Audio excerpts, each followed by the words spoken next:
Dear Pats Nation, it's just about time. Yeah, we're back. You know it's Dear Pats Nation, nation, nation. Yeah, yeah, it's Dear Pats Nation, nation, nation. Come on, come on. Yeah, it's Dear Pats Nation.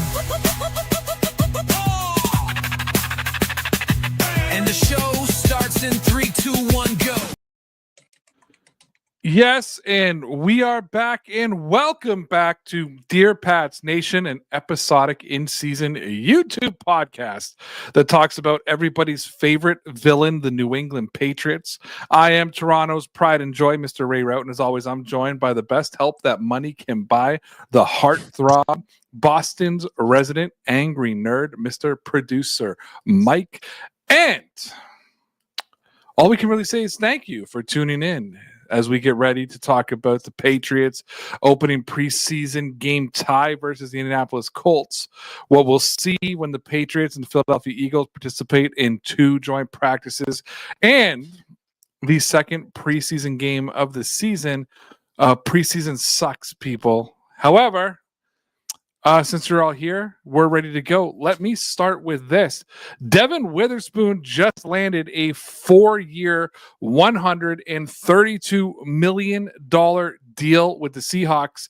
And given how often he's compared to the Patriots' Christian Gonzalez as one of the league's best young corners, that number becomes a real benchmark for Gonzalez' next contract. Albert Breer even suggested that Gonzalez deal could come together fast since he shares an agent with Witherspoon, and Robert Kraft has already said he's willing to make him the highest paid corner in the league.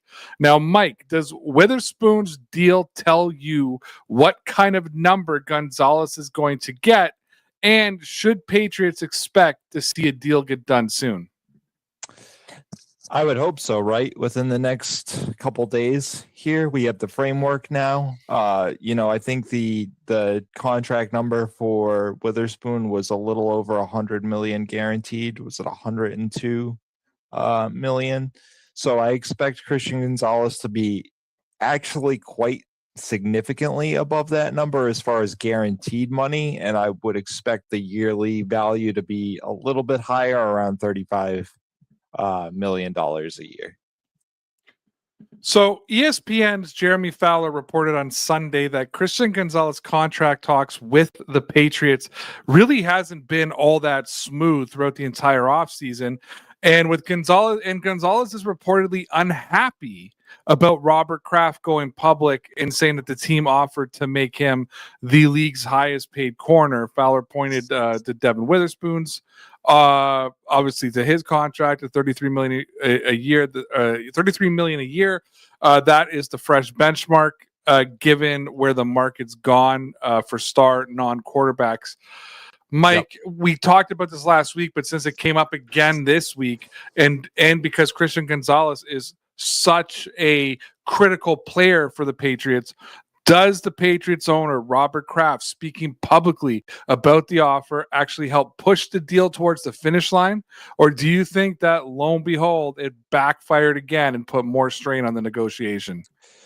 I think I saw this report from Jeremy Fowler as well, and I know he's one of the sources out there that, aggregates a lot of stuff, but I really don't see this. The Patriots are they're kind of like a rock and a hard place here right now. Like, for example, if Christian Gonzalez asked for $40 million, they might need to find a way to walk away from the table. But here's the thing. You've lost all your leverage because you can't trade him right now. You might be able to trade him at the deadline. So you're looking at somebody who sits out half a year. The initial number we heard from Albert Breer, way back after the draft was he wanted to be paid just like Jackson Smith and Jigba. Said he locked him down, in the Super Bowl. That's what he felt he was worth. And lo and behold, we're right at about that number of about $35 million a year. I think that's what gets it done. I think that's what gets it done. Again, it's the when does the money kick in, the guarantees. I think what it's going to take is the Patriots basically pushing a lot of money and front loading a contract which isn't what they're usually accustomed to. Moving away from the Patriots for a second, Mike, I don't know if you saw this, but Canada, the great northern country that I live in, just beat Team USA for the gold at the IFAF World Flag Football Championship. Gold, as in best in the world, as in better than the country that literally invented American football. Now, Mike, I may not know the rules of flag football, and I may not have been able to name a single player from either roster, and I'm not entirely sure what the IFAF even stands for, but none of that matters, Mike. None of it matters because we won and the USA didn't. Canada, both their men and their women's team are going to the Olympics in LA to represent Canada in flag football. It's an Olympic sport, Mike, an Olympic sport. So I have to ask you, as an American, how does it feel to know that the same country that gave you Alanis Morissette and Poutine all your lunch money and the support in the sport that you supposedly owned? I am very hurt by this. American pride on our 250th anniversary has taken a great hit. Frankly, when you put this in the notes and I breezed over it, I kind of lost my composure. Listen, I heard this and I wasn't going to show up tonight, and frankly, could care effing less.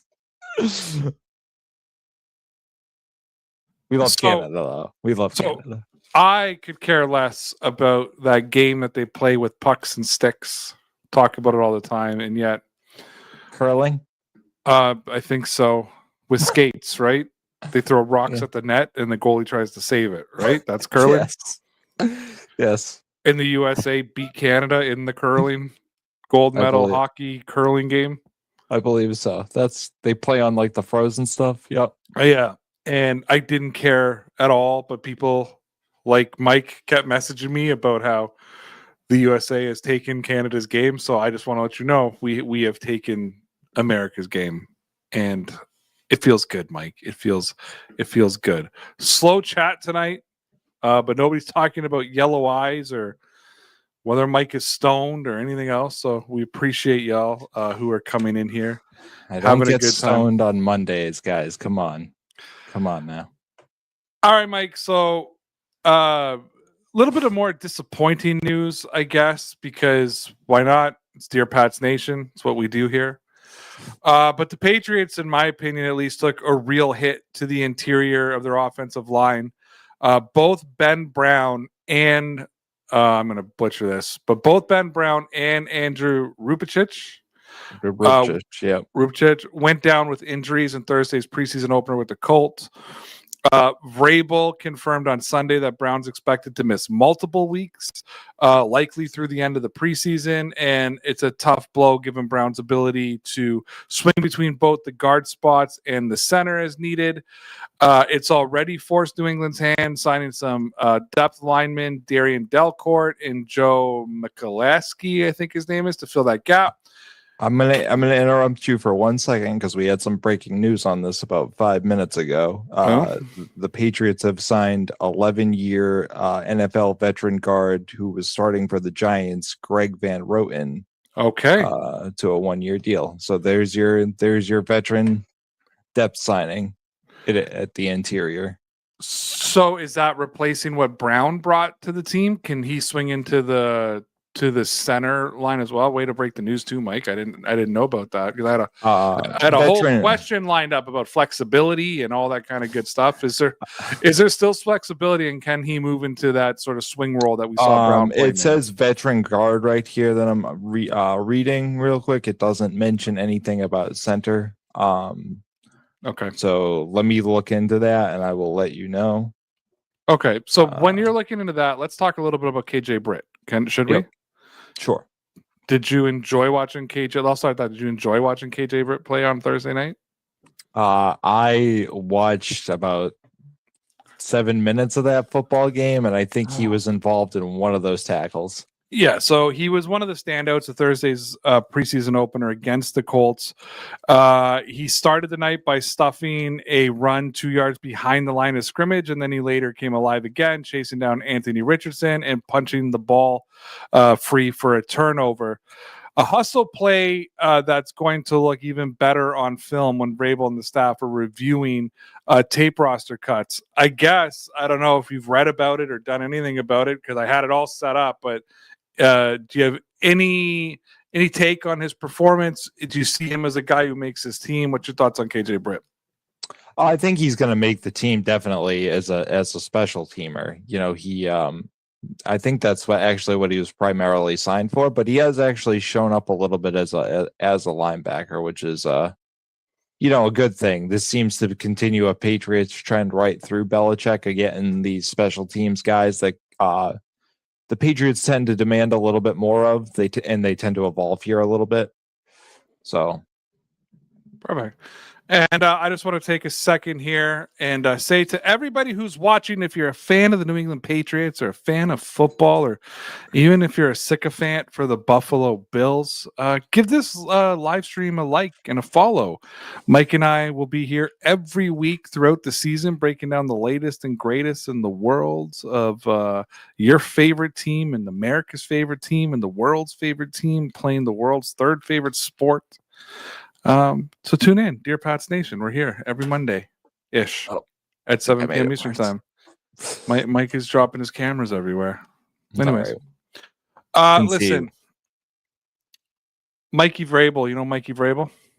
Yeah, that guy who used to play with Tom Brady, catch touchdowns. Yeah, he used to. Mikey Vrabel caught. I guess he did catch a touchdown. You're right. He also used to sack other quarterbacks as well, not named Tom Brady.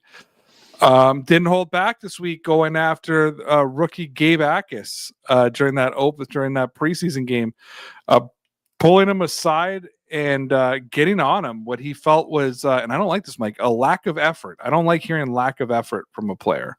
Basically, Vrabel was asked about it after, and he said, "Quote, where's the quote? There it is. Quote: I challenged them on a kickoff." And he made a tackle. I didn't think the efforts were maybe good enough on that kickoff, so that was a positive, end quote. Akis responded well for the rest of the way, which kind of fits the mold of a coach who's never done anything half-heartedly himself, whether on the field or on the sideline. Do you see Vrabel getting on a rookie like that with that kind of tough love?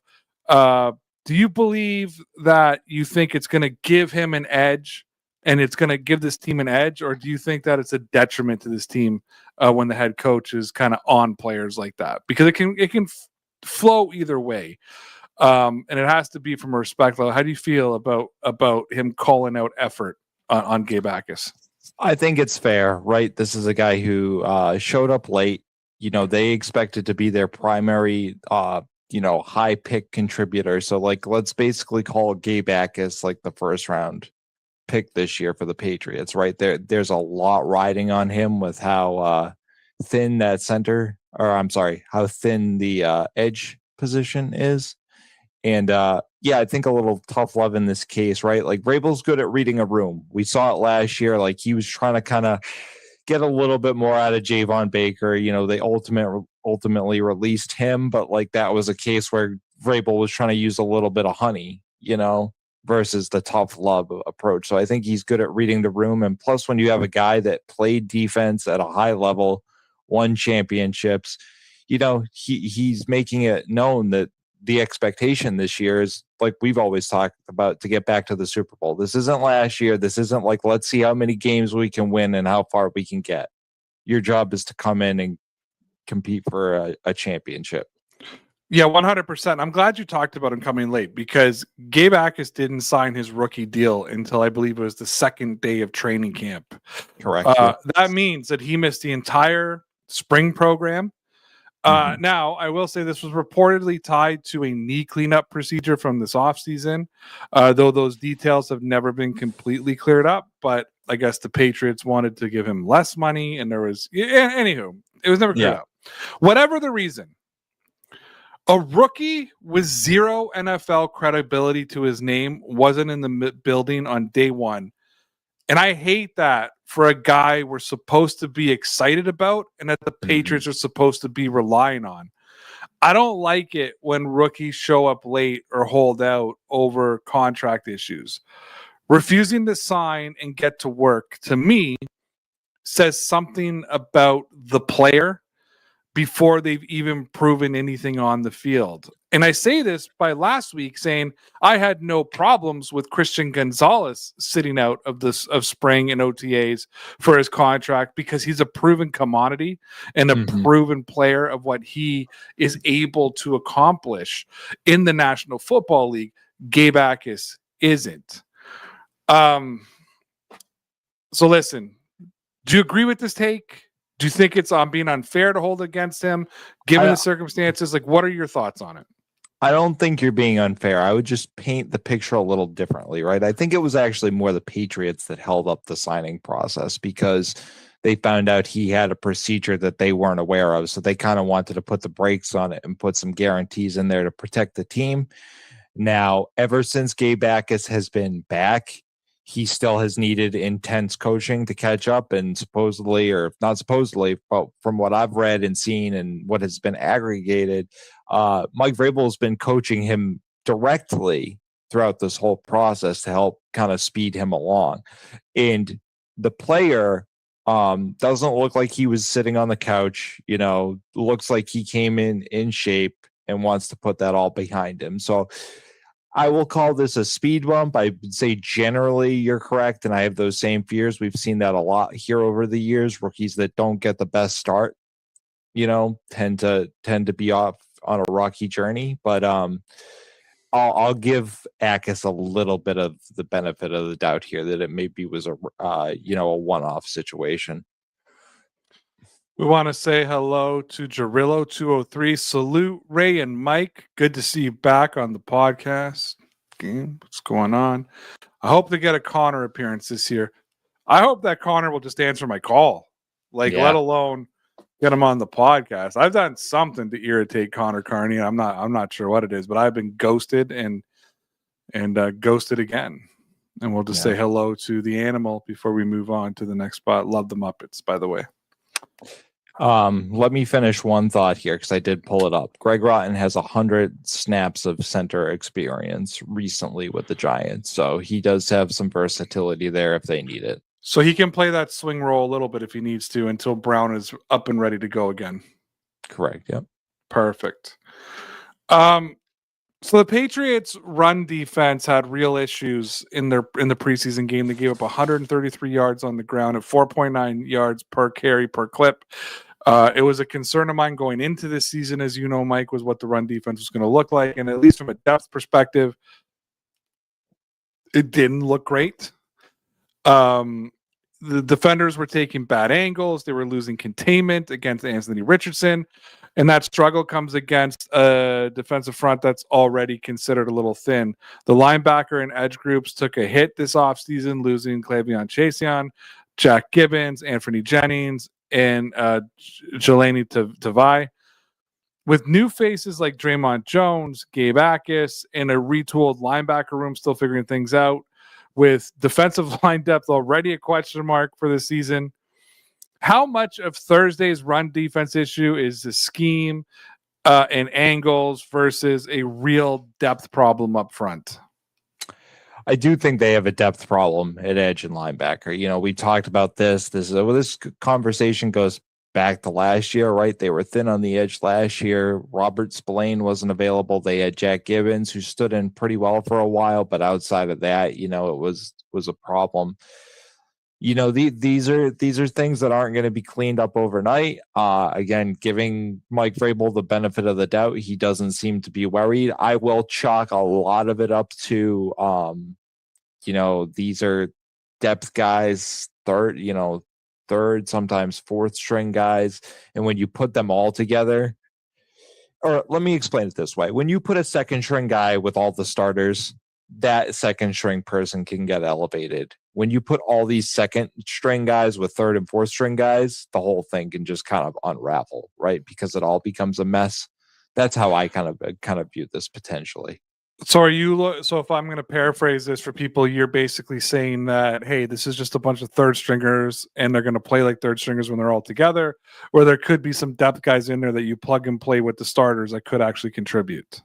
Sure, and I'll use this example. Like if you put AJ Brown in with Tommy DeVito the other night when Tommy DeVito's sailing high balls, over Matt Collins, like even AJ Brown's not going to catch some of those. So the only caveat I'll put into your thought is I go back to the 2017 preseason, and I had a major concern about the offensive line, watching our second and third string offensive line just get decimated and just beat up like crazy. And I thought to myself, the Patriots are 1 or 2 injuries or a guy having an off year of Tom Brady losing his life. And if you remember in 2017, the offensive line was horrible for a lot of that season. They dealt with some injury issues, and Brady was getting hit a lot. And then they ended up, he got hit a lot in the Super Bowl too, where he obviously played well, but Brady really overcame it. So I don't know. Sometimes when there's a glaring hole, to me, I see it as the glaring hole is there because yes, I have a lot more faith in the starters than I do in these depth players.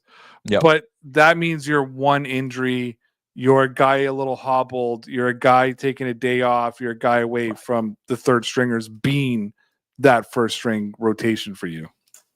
Yeah, and I don't discount that. I'm just taking it with a grain of salt in the other direction or a grain of sand in the other direction because I just don't believe in some of those fourth string guys. I want to see what happens this week against the Eagles, mainly with their starters and with their backups.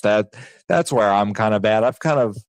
And this is a larger question that, you and I have kind of discussed, just the value of the preseason games in general. It seems very performative at this point, and it's almost more for the coaches to get kind of some of their stuff together and like the special teams operation together.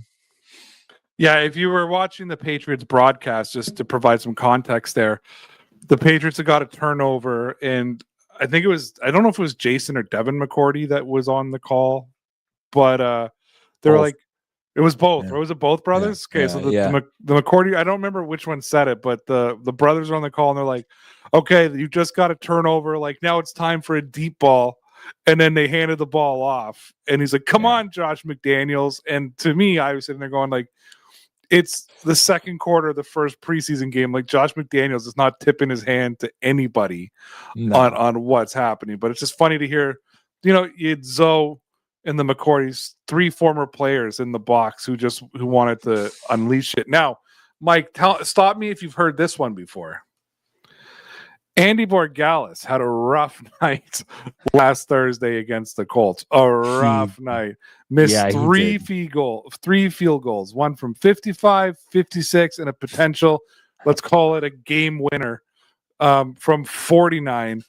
After looking sharp in most of camp, of the summer and being clutch as a rookie last season, outside of I think the first 2 or 3 games of the season when we saw a very slow start for Borgalis, everybody kind of forgot about him because he became Mr. Reliable as the season went on. Long snapper Jalen Ashby being hurt and was forcing the backup snapper into the operation might be part of it. But these are pros, right? That shouldn't fully having to use the backup snapper shouldn't explain 3 misses, especially after he'd already kind of missed a few in the joint practices that week too. Mike, are you panicking at all? Is this just a bad night? Does he get this fixed before it matters? Or is there a chance we walk into the first 4 games of the season again going like, oh my God, it's deja vu with Borgalis? I think he'll be all right. I think, again, read a report from practice the other day. They used the narrow uprights, which I think are less than half the size, and he nailed, I think, all 5 of his kicks from about 50 yards. This could also have to do with the whole turf debacle. They put down the new turf like in the middle of the week, right before the game. So between the new holder and the fresh turf or the unfamiliar turf, there could have been just enough that was like throwing him off. Now, funny enough, I'm not going to give that as much of a grain of salt because you're right. This guy's a professional. This is his job. He needs to be just as nails, if not better, than last year. We know what it's like to have, the best kickers around here. Shout out to Adam Vinatieri, Hall of Fame mention, but yeah, not good enough. Needs to be better, but I'm not, not sounding the alarms yet. But it's like, your dad. I'm not mad. I'm disappointed. Yeah, it seems a little bit deja vu to me as we watch this happen, and I thought we were over this with Borgalis. Right. A little bit more. I don't know. I got a couple more things on the preseason game, and then we will get into the Patriots and Eagles this week. Mm-hmm. But let's talk about Tommy DeVito. Because he had his moments as the starter in this game. I think he played at least the first 2 quarters. He had a nice touchdown to Kyle Williams, some sharp curl route throws. He had a long completion to Cam Dorner that got called back on a penalty. But he also missed some throws that he should have had, including a deep ball to Williams that could have been another score. Do you think that inconsistency is just who DeVito is as a backup, or are we hoping for more carryover of how reportedly good he's been at camp? Because all we've heard is how great of a camp he's had. Or did we just, is it that's camp and this is who Tommy DeVito, Tommy Cutlets, Tommy Two Chains really is? I mean, you heard Zoe say it. For anybody who kind of watched a couple minutes of the game the other night, like Ray mentioned, has had a really almost spectacular camp to this point for a backup quarterback. Yeah, I expect more. That performance was not good, but to your point, this is kind of what I expect of a backup, to always kind of look rusty, to always look not that great. But again, it's, you get your second string offensive lineman in there, but again, they're using a lot of their second string guys, their third string guys. So is there really an excuse? I'm not sure. I'd lean more towards what you said. And this is just who Tommy DeVito is. He might show out 1 minute. He's not going to be great the next. That's your atypical backup quarterback. If I was going to compare him to any quarterback, I don't know if people are going to roll their eyes when I say this, but I'm going to compare him to Michael Bishop.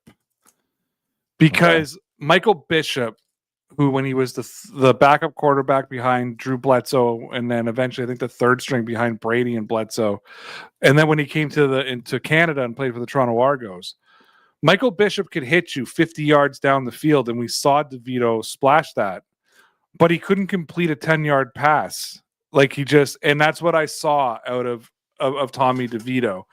And typically I wouldn't even talk about Tommy DeVito, but our fan base has this immersion of backup quarterbacks because there's an expectation that if something were to happen to Drake May, that DeVito's just going to step in and be the exact same quarterback, a la Zappy Fever and Jarrett Stidham had a chance to start for the Patriots, according to a lot of Patriots fans. And I think just, I want to temper some of those expectations, because I do want to say that we had a lot of luck, or maybe it was designed luck by Tom Brady staying so healthy. The Patriots, at least in my time since 1999, I have witnessed 2 serious injuries from our starting quarterback. One ended up developing Tom Brady, and introduced Tom Brady to the world stage, and the other was obviously Tom Brady's ACL.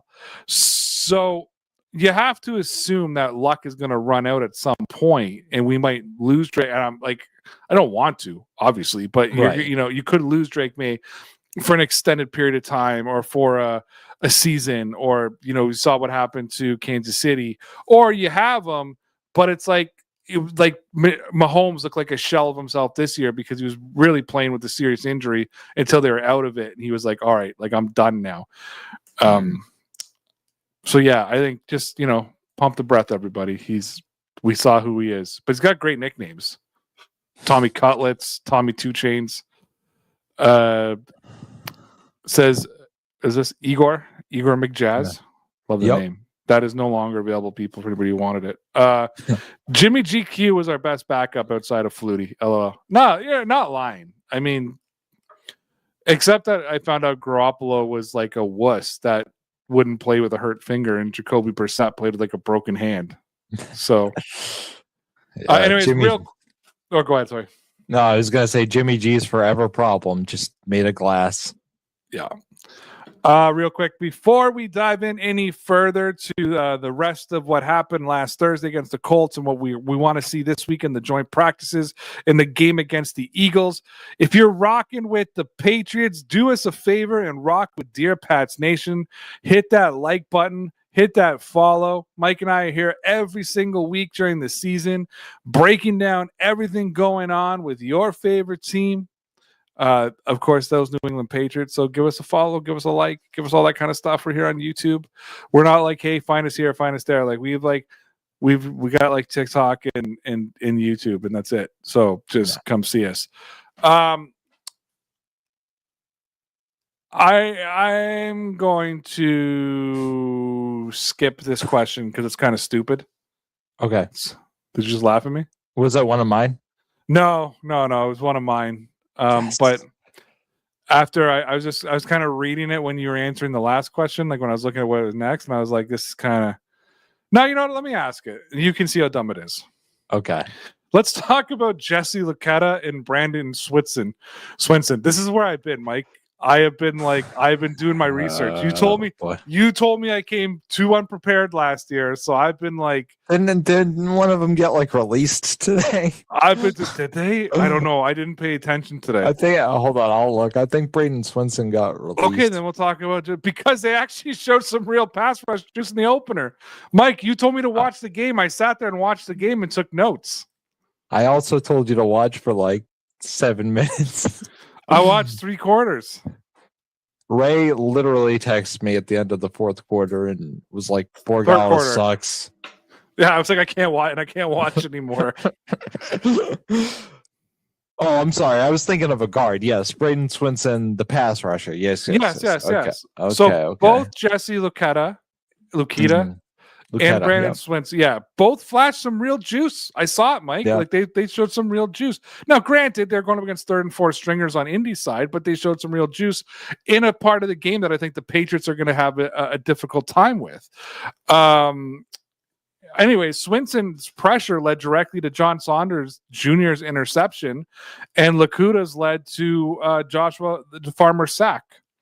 With the Patriots needing more juice off the edge, and you obviously see I'm obsessed with the word juice right now, but needing more juice off the edge in a few roster spots still up for grabs in that room. Do 1 or 2 of these guys grab a hold of a job if they can continue to put up these kind of performances? Because I think they need somebody we weren't expecting to step up this year. And watching those guys play, I thought it could be one of those 2. Yeah, Braden Swinson, I know I've heard some rumblings that they're kind of high on where he's at. I think he was drafted in the 5th round last year, but originally was like a 2nd round type of prospect, but just kind of came with like a whole boatload of baggage. And I guess he's talked to reporters as early as OTAs this year and said that he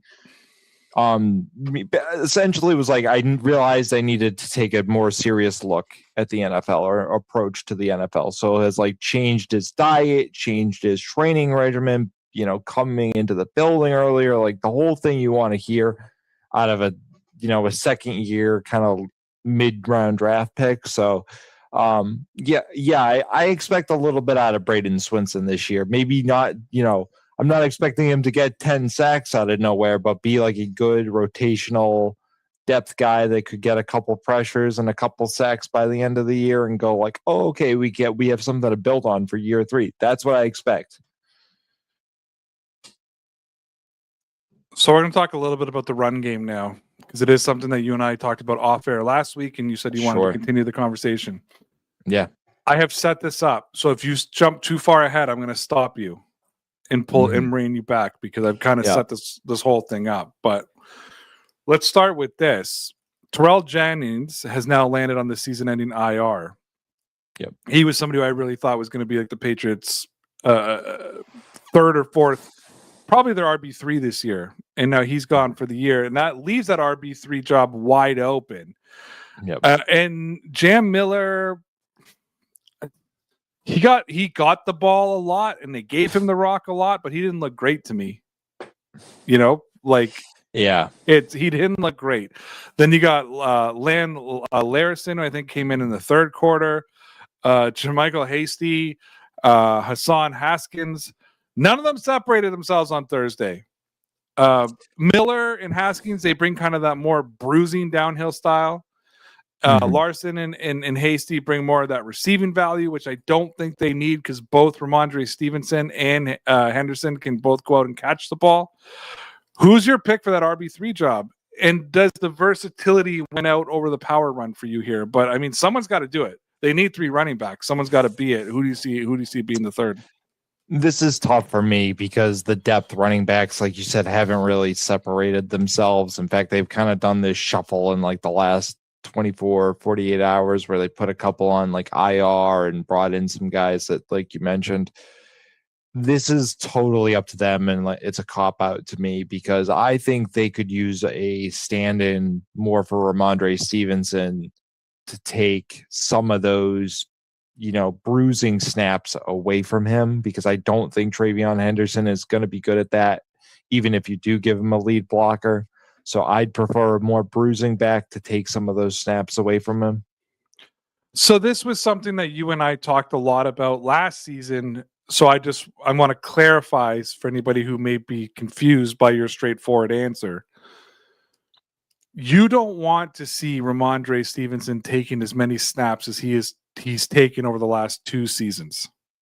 No, I think we saw what a fresh Ramondre Stevenson can do in the playoffs for the first time really ever, right? Because it's been the kind of inverse of that. We've seen Ramondre when he's got no legs under him because he's having to get the ball so many times. He had that injury midseason last year where Travion was kind of pushed in a role because Antonio Gibson had gone out with the ACL, and Ramondre comes back and is just phenomenal come playoff time. And I want to preserve him for that because, again, the expectation is to make the playoffs.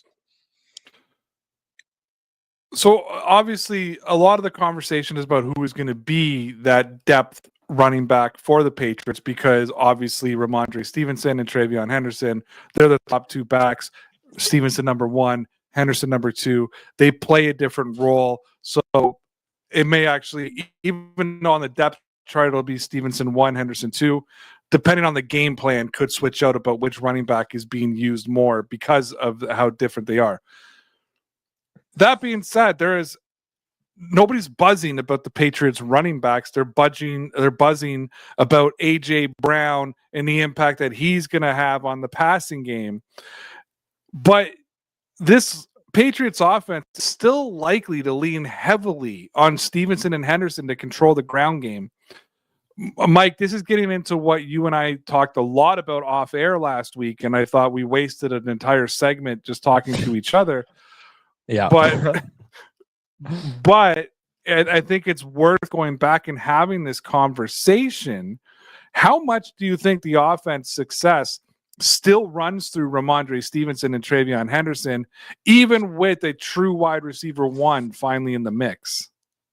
I think that only is going to put a magnifying glass on it, right? And you and I discussed this. You brought it up last year, so I'm not going to steal all your thunder here. I'll pass it off to you. But I think it's going to allow Ramondre Stevenson and Travion Henderson a lot of room to get a lot of yards, and nobody's looking at that right now. Like you said, they're all looking at AJ Brown, Romeo Doubs, and just the offensive line improvements are going to lead to more running room, more explosive runs, more powerful runs. So, yeah, I'll let you kind of take this baton because you were on this in the playoffs last year. You really thought that their run game needed to be a dominant element here. And I think it needs to be a dominant element for them to have a successful season. I think there's all this conversation about how is AJ Brown going to impact the Patriots offense? How is Romeo Doubs going to impact the Patriots passing game? If Kayshon Boutte stays and he's the number 3, and I think we know exactly how those guys are going to impact the game. Is anybody confused or, unsure of what we're going to get out of AJ Brown or what we're going to get out of Dobbs or what we're going to get out of Pop Douglas? I think we know what the passing game can and will look like, but what it can look like will be completely depending on how impactful the running game is, because if the running game is successful, if the running game is moving the chains, if both the guys are averaging 4.2, 4.3, 4.5 yards per carry, I think Josh McDaniels can run a true RPO offense. I think that Josh McDaniels can run more play action. I think that they can take the ball and run the ball. I think that you can take pressure off of Drake May. The Patriots are coming off a Super Bowl loss. Okay, they're going to be scrutinized. The pressure is there this year. As Mike said, this isn't like, well, hopefully they can win 8 games. No, this is a team that are expected both internally and both by the public to return to the Super Bowl. I'm not saying that that's what Mike and I think, because I think sometimes Patriot fans or football fans in general talk about going to the Super Bowl like it's an easy task. It's a very difficult task to accomplish. I said this last season, and I'm going to say it this season, and I mean it. Now, maybe it's different next year, but for this season, this Patriots offense will go as far as the running game takes it. If the running game is ineffective, it's going to make the passing game ineffective. AJ Brown's going to get his feet. He's going to get his balls. He's going to supersede 1,000 yards. We know that.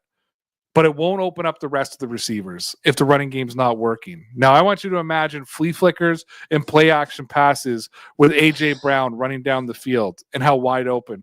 I'm not saying AJ Brown is a comparison to Randy Moss, but we can be talking about a la Randy Moss and what Tom Brady was able to do.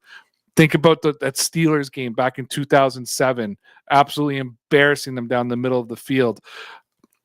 I think the running game is very important. It also, the less that Drake May has to pass, the more Josh McDaniels can hold in the tank and hold in the bag. So when it comes down to a postseason game in Denver, or it comes down to a Super Bowl, there's other avenues that the Patriots can go that nobody has seen yet because they haven't had to expose it. Because Drake May is not Tom Brady. See, Tom Brady was so talented that you could have an entire playbook just for the postseason that nobody had seen, because that's who Tom Brady was.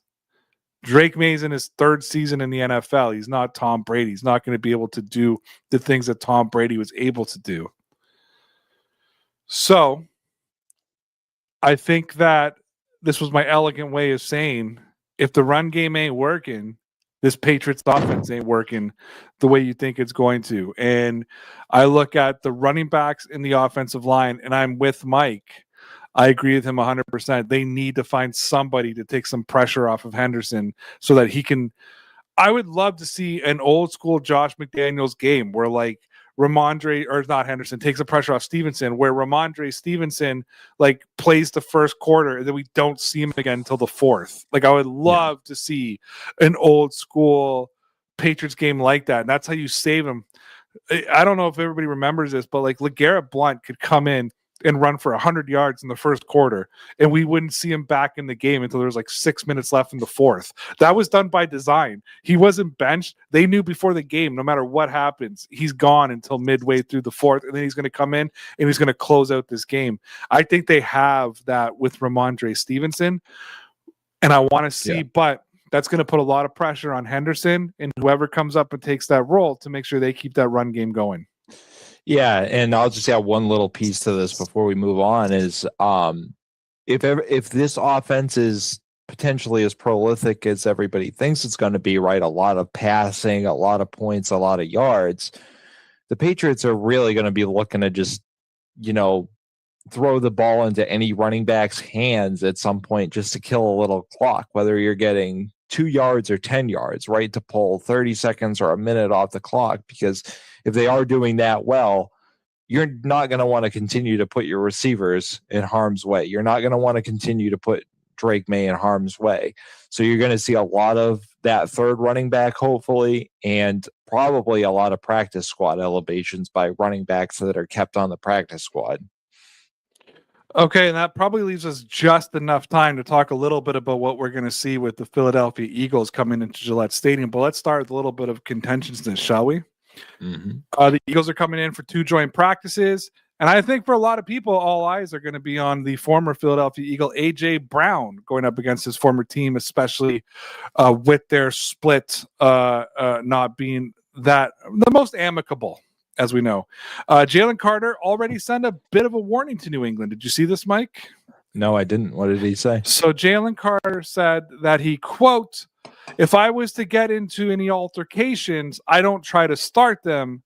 I just finish them." Mike, are you expecting these practices to get chippy? Can the Patriots? I got 2-part question, okay. or like a one of my 5. Yeah, you paused a little bit. Too much. I was doing you're good. Are you expecting these practices to get chippy? And can the Patriots stay disciplined if the Eagles do come out with an edge? And we know that the Eagles are capable of coming out and being douchebags, let's say. Or do you think a little fire between Brown and his old team and the Patriots coming to him is what this camp needs right now? Get a little contentious, get a little have each other's back. Let's see a couple of fights. Let's see somebody come to Brown's defense and put somebody on the ground. Or do you want to see the Patriots stay disciplined and let the Eagles eagle? Yeah, I think that's second thing. I think there are going to be a couple of fights. These 2-day practices generally either end early, or the coaches traditionally end up calling off the second day because, things do get contentious is the right word.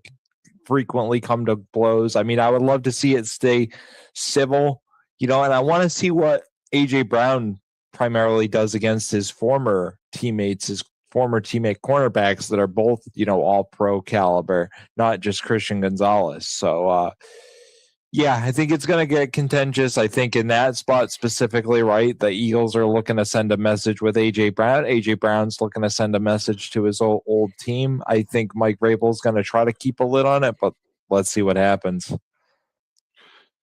Yeah, and just add a little bit of context to that. He's not just going up against 2 all-pro corners. He's going up against 2 all-pro corners who know what he's going to do. And that makes things even more difficult because now you have to flat out beat them.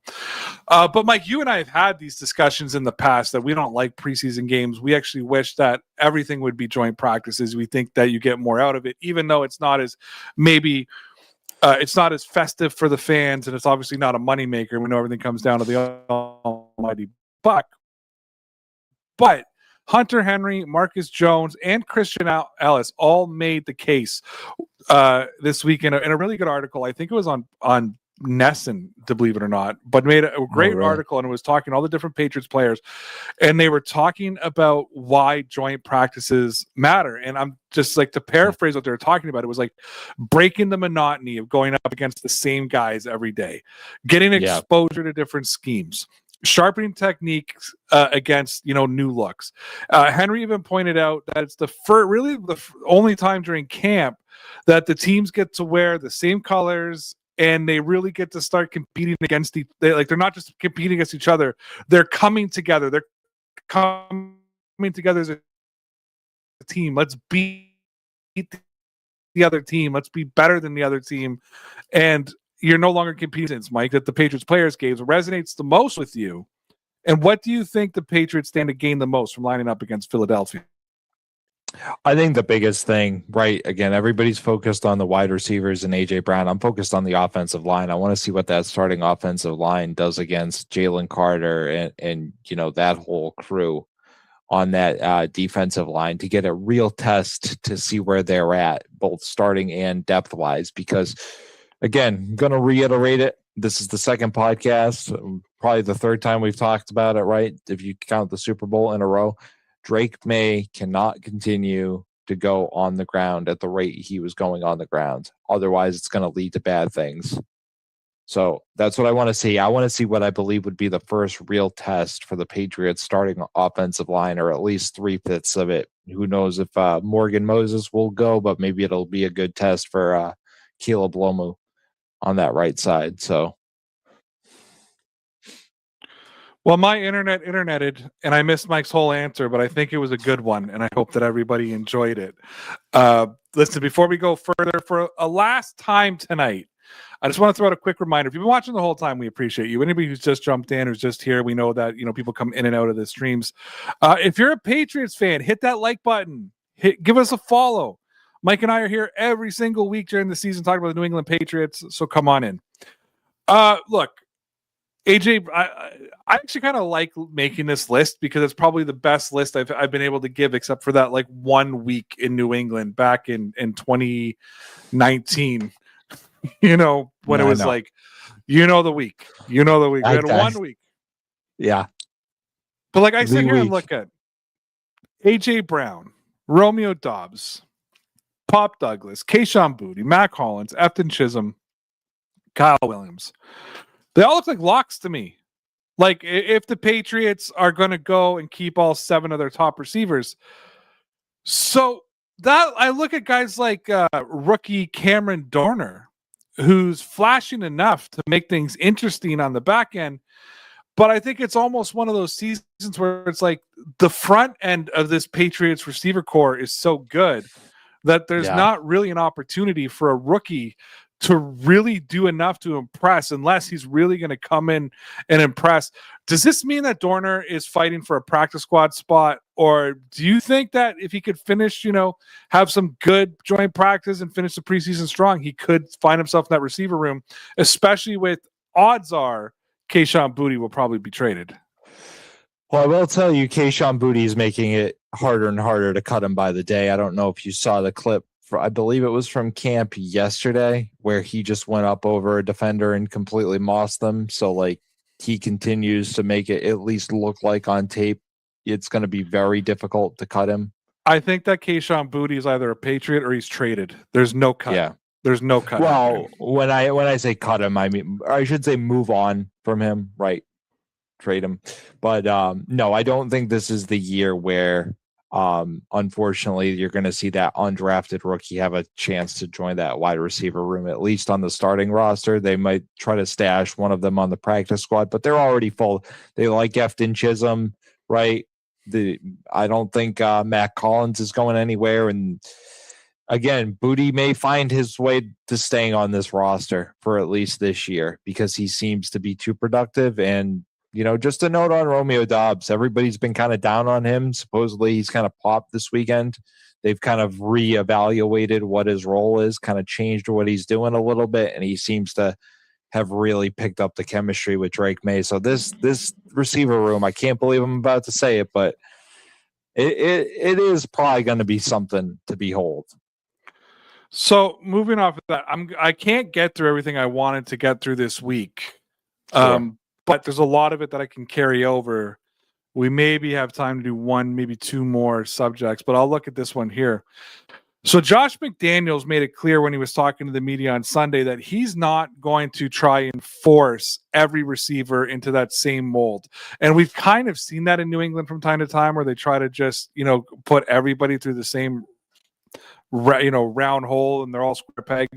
He said, he did say, I found this interesting. He said, it's a very enjoyable time to be a coach, end quote, which I think was more telling than people actually given that he didn't have much to work with as the offensive coordinator. I mean, he had Rob Gronkowski, Julian Edelman, and Tom Brady, and that's kind of where it ended. They had the angry elf at a time. They had Brandon LaFell, Malcolm Mitchell for a season, but I think he's never been here where he's got a bona fide number one with a list of players and Hunter Henry on the other end too, where he's got legitimate tight ends that he can play with too. and he got a little smile when he was talking about how deep and versatile that receiver room is. Now, instead, the plan is to let guys like A.J. Brown, Romeo Doubs, and the rest play to their individual strengths rather than fitting in a rigid system, which means you can have a Kayshon Boutte and an A.J. Brown who essentially played the same position. They could just be doing the same thing on opposite sides of the field. And I think that McDaniels is taking a very different approach that he's taken, because I think prior to this, his offensive subset was a very rigid of who fit where. But I also believe there were times the Patriots only carried 5 receivers, and one of those was Matthew Slater. So again, it's great for the top of the chart, but it also raises the stakes for everybody who is underneath the top guys as they fight. Mike, if your mic is working, let me ask you, does everybody playing to their strength approach excite you for how explosive this Patriots pass game could be? Or do you worry that there's too many mouths to feed and it could actually limit some of the guys' ceilings? No, I don't. And I think this is something that gets overblown, right? It was a question that, when they first traded for A.J. Brown, or, the idea of A.J. Brown even came up, right? We were originally questioning the idea of Stephon Diggs and A.J. Brown in the same receiver room, and said, we would say, how would that work? Everybody said it was too much. To me, if A.J. Brown isn't happy with his amount of receptions and targets, it's one thing. But if they're winning games, great. And also, he's an older player now. You need to go to him and basically say, like, listen, AJ, we're trying to preserve you for what matters. We're trying to preserve you for a playoff run. We're trying to preserve you for a Super Bowl run. I really don't think it's a problem here. You're going to have plenty of bodies in that room. Rotate the guys, keep them fresh. I guess if some kind of crazy record all of a sudden becomes, available, that's maybe one thing. Don't do the Belichick thing and rob AJ Brown of like a single reception. We all know that would have happened, but we'll worry about that when we come to it. So I'm going to add a little bit of context behind this. I got some numbers for about AJ Brown, and then I did some math. I got AI to help me a little bit because the math got complicated, but I to help me with some projections. So can I give you numbers to projections for AJ Brown? Sure. Okay. So let's not forget that he had a down year in Philly last season. He finished with just 1,003 yards, which I believe is less than Stephon Diggs gave the Patriots last season, correct? Close, but it's less. Close. Yep. He also had a career low 12.9 yards per reception amid a lot of drama and inconsistency in Kevin Patullo's offense. Some feared that A.J. Brown's 2025 numbers were the start of a decline, which it could be. 30 is usually that cliff, but that people are worried it could be a decline. This projection, though, from the NFL Next Gen Stats pushes back on that, Mike, pointing out that Brown is only about to turn 29. He's still a year shy of that typical receiver cliff, and now walks into a much better situation with Drake May at quarterback and a proven offensive coordinator calling plays in Josh McDaniels. So Next Gen has him at a 25% target share on roughly 520 May pass attempts, which works out to 130 targets, a 65% catch rate, and 14.5 yards per reception, landing at 85 catches for 1,233 yards and 9 touchdowns. But the projection goes a step further, arguing that if Brown misses that number, it's far more likely he blows past it for a career year of 1,500 plus yards and double-digit touchdowns than it is that he disappoints. So basically, the numbers are saying it's more likely that he's going to exceed career numbers and he's going to have career numbers than going into career lows. So, Mike, let me ask you, last question of the day, because we're about to come to an end here, but I think it's a fair one. Does 1,233 yards and 9 scores sound about right for Brown's first year in New England? Or are you buying into the career year case? Or do you think he's going to do less? Or do you think to make the trade worth it to the value, you're expecting career numbers coming from AJ Brown?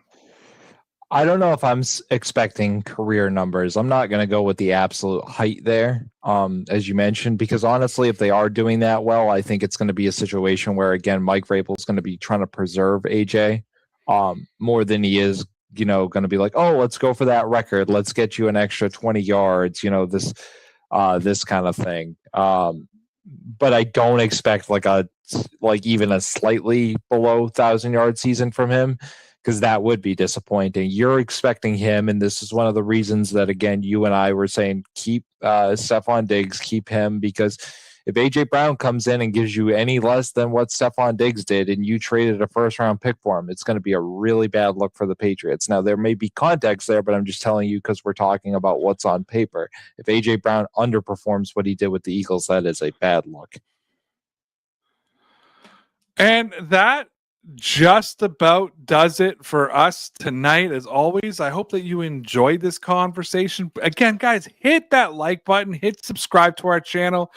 We kind of restarted things up last year. I fully admit I came in unprepared last year. I think the first 2 episodes of this season, Mike, I think I proved I'm back in the game and back into preparing for shows. I'm back. So please hit that like button. Please hit subscribe. Appreciate you guys coming in and watching us. Again, we'll be back here every Monday. We'll probably, if opening game is on a Wednesday, don't be surprised if we're here on the Wednesday night breaking that down. It only makes sense. Correct, Mike? Yep. Yeah, so if you want to hear what we have to say about the New England Patriots, do it. For Dear Pats Nation, I'm Ray. That's Mike. And Mike, tell me about those Patriots. They're going to be legit, kid. Dear Pats Nation, it's just about time. Yeah, we're back. You know it's Dear Pats Nation. Nation. Yeah. It's Dear Pats Nation. Nation. Come on. Yeah, it's Dear Pats Nation.